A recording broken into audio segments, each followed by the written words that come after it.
Thank you very much, Manish, Matt, Mr. Venkatesh, Manish, all the senior leaders who are here from Silicon Lab, staff members. First of all, my congratulations on my own behalf and also on behalf of Mr. K.T. Ramarao, Minister for IT, who till morning was primed to come here. But in the morning, he has been asked to stay back to attend to some other important work. But he was very, very eager to come here and look for him, see for himself what kind of new advancements are happening in this world. So I'm sure when I tell him about my own experiences, he'll be very, very pleased. So congratulations, first of all, on setting up your new office here. Also for your amazing successes over the last few years. In fact, I was sharing this with them earlier, that many years ago, I had actually been to the offices of Red Pine when it was in a different building. And he had, Mr. Venkat had shown me some of those activities which were happening there, some of the products that he was working on.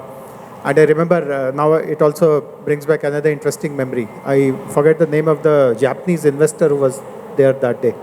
One of the very eminent Japanese investors who is into hardware and new technologies, he was visiting, and that was the occasion I was also asked to come and meet him. And he was equally impressed. He must have seen hundreds of such facilities across the world. But I recall I could notice in his eyes the excitement and the sheer pleasure of seeing something new being created there. And then subsequently, when I was in the US, Venkat had invited me to the Red Pine office at Santa Clara, and I remember spending about almost a couple of hours there, and I was very impressed. Something flashes back in my mind again, which is very impressive. A whole wall was full of patents, and he was telling me that while we hear about Intels and others of the world, but much more significant work is happening in this office, and he showed to me how these patents are the examples of that. So very, very impressed that the same momentum is continued in this new Avatara. After Silicon Labs have taken over Red Pine, it has got a chance to establish its footprint in Hyderabad. And pleased to learn that you have ramped up from 200 to 500. But much more music to my ears is that you are planning to triple it, hopefully in the next 2-3 years, which is amazing. But what I would like to mention is that what I would also like to mention, in fact, I really appreciated the last point which Matt mentioned, that you would like to become a part of the community. And that is something which we in the government feel very, very passionately about. I mean, hundreds of IT companies keep establishing new offices here, become a part of the Hyderabad IT story. But our effort on behalf of the government is how easily they get integrated into the larger community. How do they contribute to the enrichment of that community? And of course, how do they benefit from being in that community? So I'd like to share a few thoughts with all of you. Obviously, if you are planning to ramp up from 500 to 1500 and maintain the same quality of work, because I just saw your labs and some of the products you have powered some of those amazing products, etc., in terms of longer battery lives, in terms of better performance efficiencies, etc. Obviously, it requires the best possible talent. And in Hyderabad, in Telangana, this is one responsibility which we, as the government, take very, very seriously. So, Venkatesh Garu would know this, of course, but I would like to explain this to everyone, that for about 5 years now, we have identified VLSI as a very, very important high priority sector. We have started conducting capacity building programs for young students, people who are about to complete their formal engineering education, who are looking at getting into this space, but they require some finishing. So for the last 3 years, actually we started it just when COVID was, all these restrictions were beginning to roll in. So a couple of batches were done completely online, but I guess we are now moving into a face-to-face kind of a session. So some very important VLSI programs have been designed with the help of the industry. Some of the best known VLSI companies also have presence in Hyderabad. Companies like Moschip and Xilinx and AMD, etc. And all of them have given their tools, their licenses, absolutely free of cost for the students to practice, the students to pick up VLSI skills. And we want to do more and more. In fact, I remember when we had started the program, I had conducted an online session just to expose students on what this world entails, what kind of career opportunities are there. And there was an overwhelming response, which had also led us to rework our strategy to accommodate more batches, more number of students, etc. So there's a huge appetite for people to come into this space. And if all of you are able to contribute to the way these courses need to be designed based on your requirements, eventually these are not academic kind of courses. These are extremely tailored to the needs of the industries. And if you tell us that these are the skill sets we look for in the employees, we will ensure that these skill sets are available to with the students. And right on day one, when they are employed by you, you can put them on a real live project and they should be able to deliver. The other facet which we also feel very strong about is about innovation. See, these are areas, and we saw examples upstairs when we saw the labs, that amazing amount of innovation is possible and is actually happening. You are, of course, driving it. But there are large number of people, startups, entrepreneurs, freelancers, who have their own ideas. They may not be a part of Silicon Labs formally, but they are also doing similar work, or they intend to do something which is equally important, interesting, etc. So how do we work with them? How do you bring them into your own corporate innovation programs? And again, I'm happy to share with you that we have recently got some space not very far from here, where we want to set up a dedicated incubator for the VLSI startups, etc. So, and obviously the success of these kind of incubators is determined to a large extent by the kind of corporate partnership and corporate support and that mentoring, etc., which your senior engineers and your experts can provide. So do look up that possibility also, because that will, of course, benefit the startups much more than you do. But sometimes you also get someone, look at some problem that you may be facing over a long period of time, to look at it from a new perspective, from an outsider's perspective. And I have seen this happen. Many corporates in Hyderabad, after they have run innovation challenges amongst startups, many of them have told us that some very long persisting problem got a solution, a practical implementable solution through some startup who kind of pointed them in the right direction. So again, that is something which Silicon Labs must really kind of do. And I'll introduce our VLSI colleagues who handle these skilling programs, innovation programs to you. So Mr. Venkatesh Garu knows them, but I'll also bring them, I'll ask them to come and get introduced to you. The other important bit is about the applications of wireless IoT. We have seen some in the lab. I did ask about who are the clients who are going to use some of these.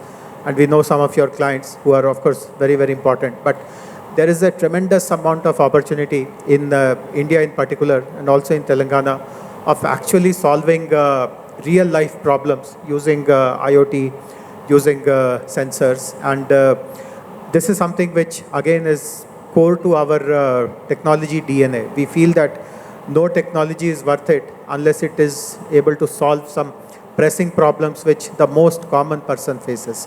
And keeping this philosophy in mind, we have started encouraging IoT applications and applications of other emerging technologies in various other verticals. And I'll give you a couple of examples. So many of you would know this, that agriculture is one sector which supports the largest number of livelihoods in the rural areas. But there are lots of inefficiencies in agriculture, the way it is practiced today. Farmers lose out on production, lose out on productivity, lose out on incomes due to various gaps in their methodology. And we have started working on it very seriously for the last approximately, let us say, 3.5 years. And we have found some very, very useful solutions, IoT-driven solutions. For example, there is a concept in agriculture which is called precision agriculture. But to implement precision agriculture, you need to have, again, precise data points. about moisture, about humidity, about alkalinity, and so on and so forth, about the soil, about the weather. And we have found that there are devices which can capture all these very accurately, real time. And if that information is fed into the scientists' dashboards, they are able to give precise recommendations. And just by following simple precision practices in their chain, they are able to improve their productivity and production, etc. Similar opportunities are there in livestock. I have seen again personally, it's not very far from here, close to the airport, a large dairy farm. Obviously, there'll be thousands of animals, and obviously, when we feel ill or unwell, there is a way in which we inform to the doctors. Animals can't do that. So they have used, again, sensor technologies to identify which animals' body heat or whatever else they measure. They are able to then attend to that animal and then attend to that animal and get the animal back into its normal shape as early as possible, and therefore the milk production and whatever else they use the animals for, all that happens in a normal way. There are so many other good uses also. In fact, it's a good coincidence that we are in this function today. Tomorrow, we are doing the groundbreaking of a French company which has its first factory is already here in Hyderabad, in the outskirts of Hyderabad. This company is called Schneider. And coincidentally, I only inaugurated their smart factory. So that factory has been identified as a smart factory. Actually, it won the Best Smart Factory Award across the world. This award was given to them by the World Economic Forum last year in Davos.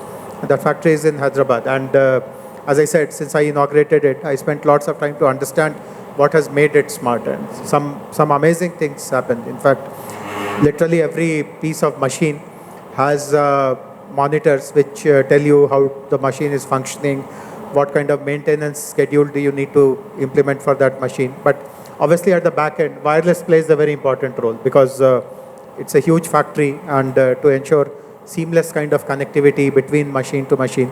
I don't know whom did they choose to kind of get their technologies implemented, but that is just one example on how we can bring in hundreds of such factories into this concept of smart factories, smart industries. Smart city, of course, is something which is happening all the time. And in India also, cities like Hyderabad, Warangal, Karimnagar, they are officially a part of the Smart Cities program. And there's a lot which one can try out. I remember many years ago, 6-7 years ago, when the Smart Cities concept was first being talked about in this country. One of the system integrators had chosen the main road, actually, the main high-tech city road from the beginning till Triple IT Junction to showcase 8 kinds of smart parking, smart lighting, and so on and so forth. But I feel very happy that you are part of the Living Labs experiment, which is happening in Triple IT.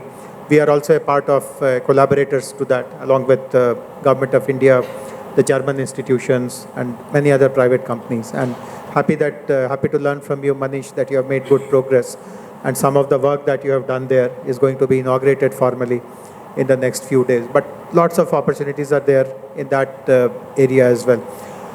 Mobility, again, is something which we believe is the new frontier to really tackle. And earlier I was telling you that since you are located in Hyderabad, you should benefit from 2 very premier academic institutions, the IIT and the Triple IT, where lots of this wireless related work is going on. In fact, some of you may not know this. Today we are on the cusp of rolling out of 5G, but for the last 3-4 years, the test bed of 5G protocols was actually at IIT Hyderabad. And today all the standards, all the protocols which, in fact on 1st of October, the official launch of 5G is happening. But the entire back-end work for more than 3 years actually happened here in IIT. So please join hands with them and also understand from them. I remember a few months ago, I had tried to introduce them to a institution in Norway, I guess, which has started working on 6G now. And since you also have links in Scandinavia, you have facilities there as well.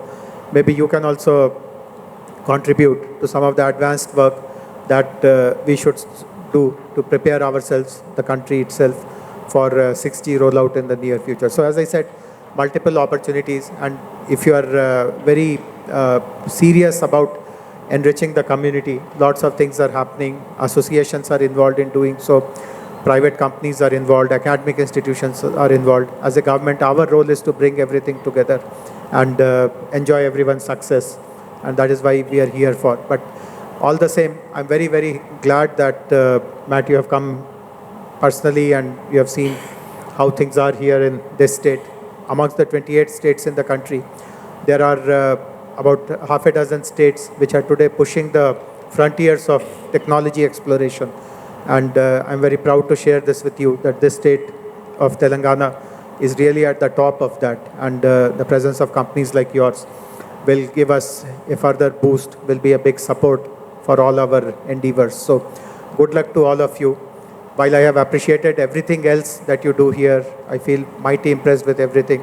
One point which I should speak about, when I learned that only 50% people are coming to the office, this is something which the government does not really look up in a good way. When everything is becoming normal, we should bring as many people to the offices as possible. So please push. And when you mentioned Venkatesh Garu, that some of them come 3 days a week, I hope you are not one of them.